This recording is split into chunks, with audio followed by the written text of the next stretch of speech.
मुजफ्फरपुर के महापाप का सच सुनिए। ये 5 मिनट ये फोटो देख रही बाबू? फोटो हाँ ये फोटो किसका है? ये सर का है, वहाँ का जो मतलब घूम अथी करती है ना, घूम मतलब इनका नाम जानती हो? मैं नाम जानते हैं इसका। ये क्या करते थे आपके साथ? गलत काम करते थे। जब भी हम नीचे काउंसलिंग करने आते थे ना, हाँ तभी मतलब ये सर आती है और इन आंटी रूम पे गलत काम करती है। गलत काम करते हैं। और भी कुछ लोग किए हैं? हाँ सिर्फ सर किए हुए हैं। बालिका गृह के हेड सर की हैवानियत सुनिए। और भी कुछ लोग किए हैं? हाँ सिर्फ सर किए हुए हैं। और कितना बाहर के लोग आते थे? सिर्फ लोग जो मतलब साथ में रहता है वो भी किए हुए हैं। बहुत लोग आते थे। तो सर को आप बोलते नहीं थे बेटा कि दर्द होता है? सर को हम बोलते हैं तो सर नहीं मानती है। उसका ये तो बीमार आदमी कैसे आपके साथ किया हुआ? नहीं, यही दो महीने से बीमार पड़े हुए। पहले सही था, हम 1 साल से में रहे हैं। पहले सही था, चश्मा उस्मा लगा के घूमेगा, तो ऊपर मुड़ी करके घूमेगा, कभी तो ऊपर मुड़ी। दरिंदगी की कहानी बच्चियों की जुबानी सुनिए। सर को आप बोलते नहीं थे बेटा कि दर्द होता है? सर को हम बोलते हैं तो सर नहीं मानती है। तुम बोलती नहीं थी कि सर आप ऐसा मत कीजिए, हम तो आपकी बेटी जैसा है? हम कितना भी बोलते हैं तभी जबरदस्ती करते हैं। हाँ। और कोई पकड़ भी लेता था क्या? हाँ, उसी के घर के 2 आदमी मतलब छोड़ा सब रहता है ना, उसका मतलब देखभाल करता है सर का, वही दोनों पकड़ता है। और अच्छा। उसका अपना जो मतलब वाइफ है ना, बाबू। वो बाहर चले जाते हैं। उसका ये कहाँ पे करता था वो गलत? वो इस अपना अथी में जो क्या है, मीनू आंटी का जो रूम है ना ऊपर में, हम बताइए उसी रूम में करता है। अच्छा बाबू, ये करता था ना, कैसे करता था? ऐसे ही करता था, कुछ यूज करता था? तुम तो यूज करता था कुछ। क्या?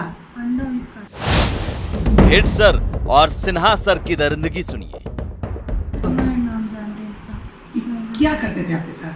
गलत काम करते थे। जब भी हम नीचे काउंसलिंग करने आते थे ना, हाँ तभी मतलब ये सर आती है और इन आंटी रूम पे गलत काम करती है। गलत काम करते हैं। और भी कुछ लोग किए हैं? हाँ सिर्फ सर किए हुए हैं। और कितना बाहर के लोग आते थे? सिर्फ लोग जो मतलब साथ में रहता है वो भी किए हुए हैं। बालिका गृह की आंटी की गंदी करतूत सुनिए। बाबू आंटी लोग को क्यों नहीं बताए? आंटी लोग ही तो करवा देती ना। सर सबसे डरती थी, सर से सब स्टाफ डरती थी। डरती थी? हाँ, ऐसे ही तो आंटी साहब वो कुछ नहीं कर पाते थे यार। आंटी सर एक थप्पड़ मारेंगे तो एक स्टाफ एक दिन मार ही देते थप्पड़। कौन सर? कौन? ये मोटे ये सर जिसको फोटो दिखाया है? हाँ, ये था सर थप्पड़ मारे हुए थे। किसको थप्पड़ मारे थे? चंदा आंटी को थप्पड़ मारे हुए थे। ओह, आंटी लोग भी डरती थी इनसे? हाँ, सब स्टाफ डरती थी ऐसे।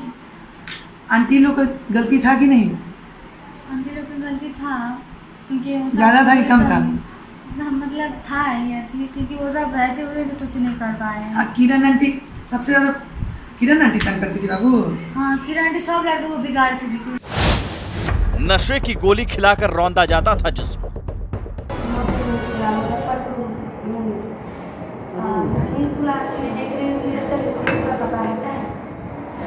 मेरा शरीर पर पूरा कपड़ा हटा है। मैं नहीं जानती थी कि मेरा साथ क्या हुआ। मैं जब नींद खुला तब मुझे मालूम चला कि मेरा शरीर पर कपड़ा है। सफेद पोशों के लिए होटल में होती थी मासूमों की सप्लाई। बाहर में रहता था, बड़ा सा होटल था वहाँ पे। वो होटल के नाम था वो होटल के नाम मुझे याद है। उसका होटल के नाम आम्रपाली। वो होटल के आम्रपाली? हाँ, वहीं पे होटल है। तो वो होटल में ले जाता था हमेशा 4-4 बजे। बगावत करने पर बच्चियों से होती थी बेरहमी। वो बजेश नाम है, वो ही बोला था जो ये लड़की को तुझे ऑर्डर करना, ये लड़की सब वो लड़की को मार चारों मिल के। हाँ, चारों मिल के गई बाद में वो लड़की, वो बजेश के ऑर्डर था। जैसे 4 खुशी ना, जैसे हम सुसु को बाहर नहीं बोल, कोई बोर्ड पकड़ा है एक आदमी, कोई हाथ पकड़ा है और कोई नेटी दबा रही, कोई पेट में मार रही। सबसे ज्यादा उसमें अमीन नासरीन के हाथ है, वो ज्यादा नोटी दबाई। वो लड़की झाड़ के सबके झाड़ के ढकेल के ऐसे धक्का मार के और वो लड़की ला के, और ये हम लोग का बेड है, और वहाँ पर वो लड़की जाकर छपी जाकर कुंदा करके घुमाई। दरिंदगी होती रही, सरकार से दाम मिलता रहा।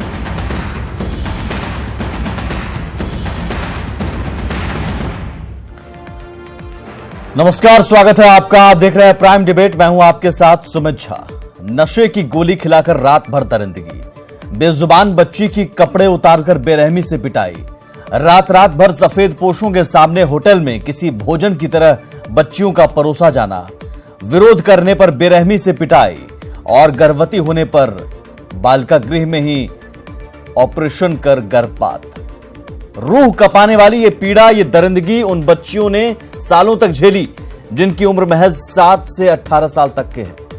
वो उम्र जब खेलने और मासूमियत भरी मुस्कुराहट की होती है, लेकिन इन बच्चियों ने हर पल सिर्फ और सिर्फ नरक भोगा है। और ये नरक था बालिका गृह, वो बालिका गृह जो हमारे आपके टैक्स से भरे पैसे से इन बेसहारा और बेजुबान बच्चियों के लिए चली योजनाओं के तहत चलते हैं। सोचिए 2013 से 2018 तक हर साल बच्चियों के लिए इस नरक को चलाने के लिए सरकार सेवा संकल्प समिति एनजीओ को 40 लाख देती थी, जबकि पूरी जांच पड़ताल के बाद पैसे के आवंटन का प्रावधान है। इसके अलावा भी समाज कल्याण विभाग की कई और योजनाओं के तहत चलने वाले गृह का आवंटन भी इसी एनजीओ को बेधड़क दिया जाता रहा।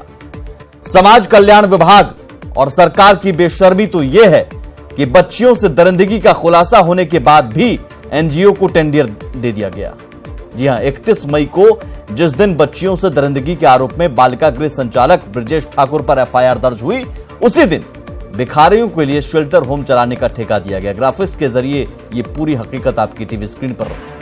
स्टेट सोसाइटी फॉर पुअर के मुख्य कार्याधिकारी राजकुमार ने ठेका दिया। उस वक्त राजकुमार थे जिनके हस्ताक्षर भी हैं जब 31 मई को एफआईआर दर्ज हुई और 31 मई को ही एक और टेंडर दे दिया जाता है उसी एनजीओ को, ब्रजेश ठाकुर के एनजीओ को। हालांकि मामला सामने आते ही, तूल पकड़ते ही तुरंत 3 दिन बाद ठेका रद्द कर दिया गया। लेकिन सवाल है कि आखिर 34 बच्चियों के साथ दरिंदगी होती रही और सरकार फिर भी दाम क्यों देता रहा? 40 लाख हर साल सरकार देती रही। तमाम निरीक्षण तंत्र जिला स्तर से लेकर विभाग स्तर तक क्या करता रहा और क्या निरीक्षण हुआ? अगर हुआ तो फिर इतनी बड़ी हैवानियत कैसे छिपी रही? ये कई सवाल हैं जो सिस्टम और सरकार में बैठे हुक्मरानों से हैं, जिसकी जवाबदेही उन्हें लेनी होगी।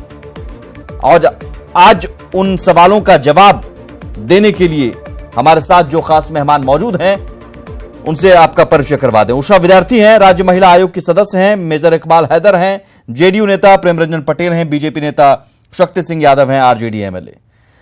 उषा विद्यार्थी जी, सबसे पहला सवाल मेरा आपसे होगा, इसलिए क्योंकि राज्य महिला आयोग के सदस्य होने के नाते आपने दौरा भी किया। लेकिन मेरा सवाल है कि आपने मुजफ्फरपुर के इस बालिका गृह का दौरा नवंबर 2017 में किया था, अगर मैं गलत नहीं हूं तो।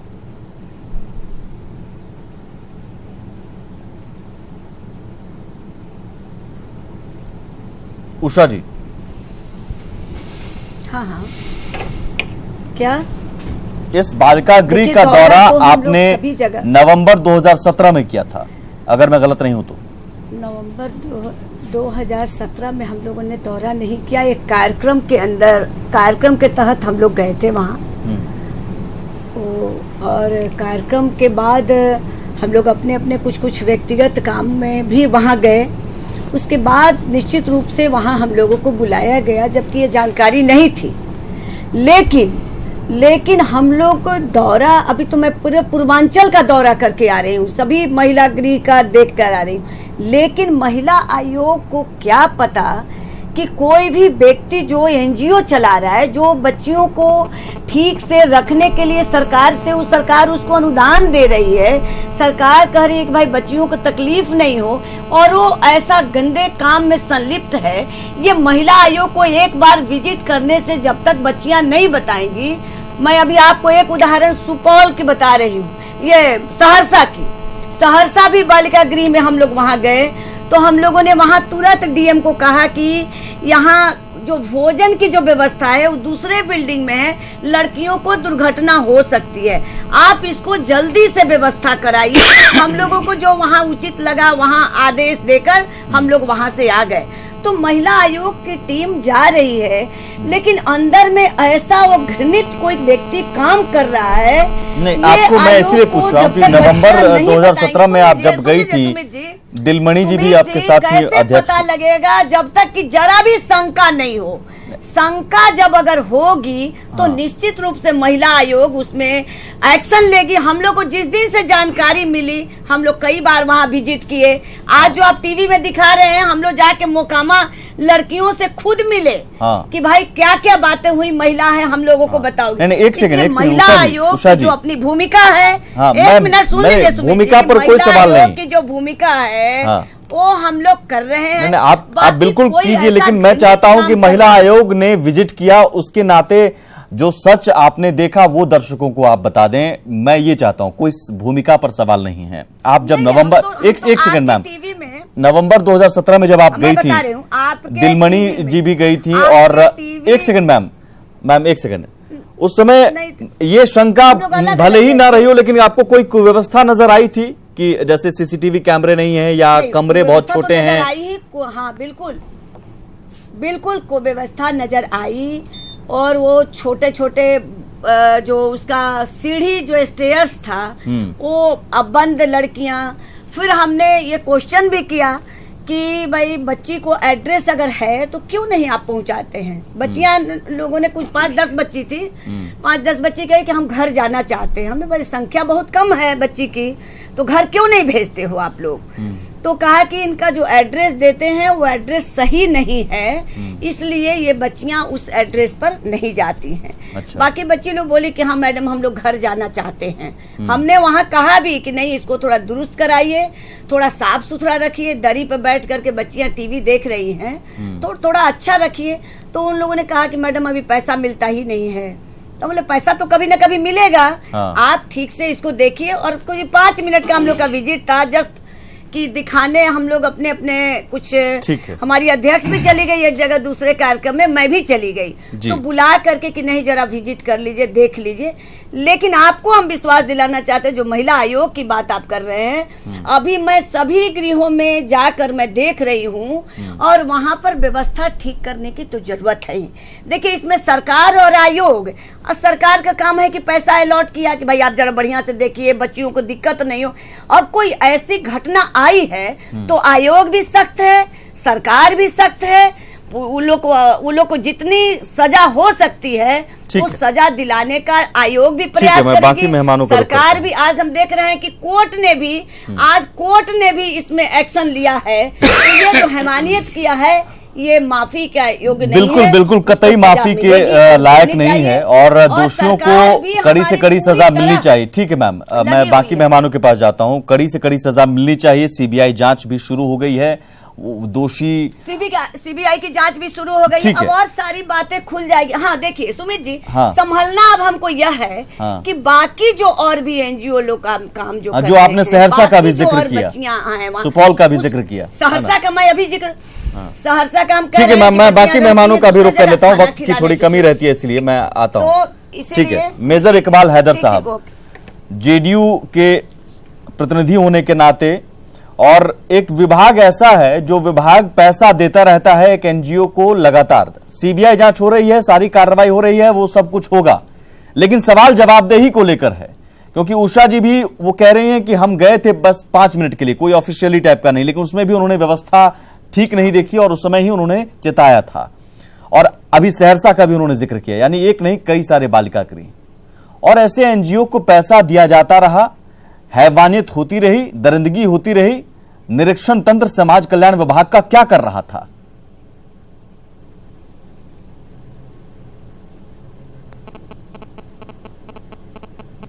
मेजर इकबाल हैदर साहब, जहां तक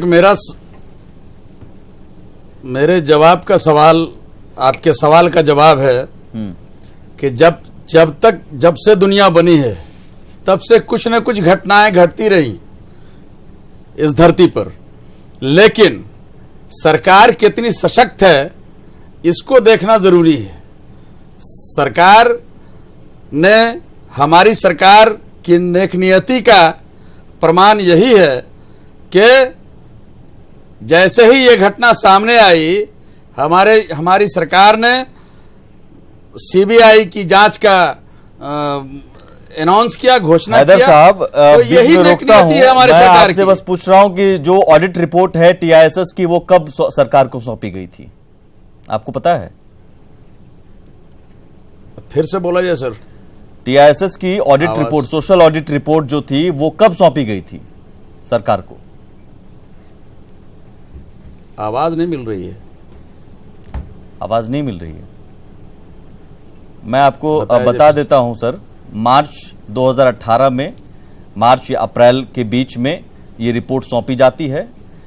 मई तक आपके सरकार का विभाग इंतजार करता है। 2 महीने तक विभाग में रिपोर्ट की फाइलें पता नहीं कहां घूमती रहती हैं। 31 मई को आप एफआईआर दर्ज करते हैं। और आपकी सरकार कितनी सजग है, 31 मई को एफआईआर दर्ज होती है और वही सरकार, वही विभाग उसी एनजीओ को एक और ठेका दे देता है। यह है सजगता आपकी। नहीं, हमारी सरकार का जहां तक मामला है सर, हमारी सरकार का मंशा साफ है और सीधा आपकी फंडा है। मंशा पर कोई न सवाल वो मैं किसी को उठाने वाला नहीं बताती है, हूं।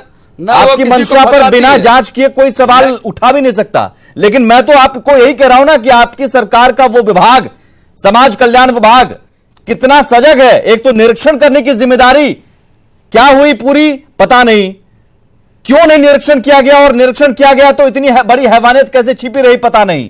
और 31 मई को एफआईआर दर्ज होती है और उसी एनजीओ को फिर से उसी दिन, जिस दिन एफआईआर, उसी दिन एक और ठेका ले लो। यह सजगता है आपकी विभाग की। रिपोर्ट मिलने के 2 महीने बाद भी वो रिपोर्ट 2 महीने तक पता नहीं कहां रहती है। एफआईआर 2 महीने बाद दर्ज होती है। अभी तक अब तो सीबीआई के हवाले केस है। पुलिस 2 महीने तक, जून से जुलाई अब बीत चुका है, ब्रजेश ठाकुर को रिमांड पर नहीं ले पाई आपकी पुलिस। इतनी बड़ी घटना, और आप कह रहे हैं कुछ ना कुछ होते रहता है। ये कुछ ना कुछ है। 34 बच्चियों के साथ दरिंदगी कुछ ना कुछ है। नहीं, अफसोसनाक है।